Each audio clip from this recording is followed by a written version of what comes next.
بالليل يا اخو شرفنا يا اخو بالون غناي شرفنا يا اخو هكذا باش يموتوا العديان يا اخو اللي ما حملوهاش يا اخو اللي قال لك نطلعوا نشوفوا بالليل مولوديه شوفوا معنا جال بالليل او بالليل راه طلع سيبورتا مع اللي قري الفوق ومع اللي 12 بلاير وهاد اللعب ان شاء الله تدوبلي يا اخو. واش معناتها بن شيخ كي قالوا معنا ثاني دوك نولي نغني نغنوا كاع يا اخو. لا شوف في الصيف هدايا نقلبوها دوبلي نغنوا نديروا حالها يا اخو نقلبوها.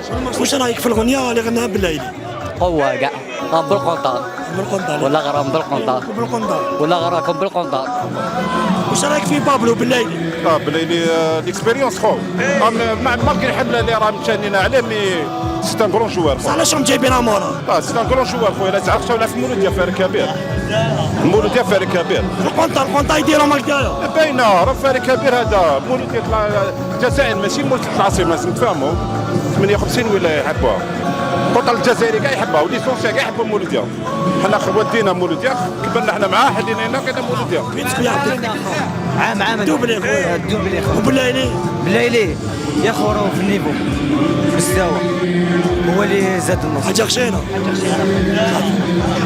والمولوديه يا مولوديه. فريق المرمى سبورت يتمنى لكم رمضان مبارك ويدعوكم للاشتراك في مختلف حساباته.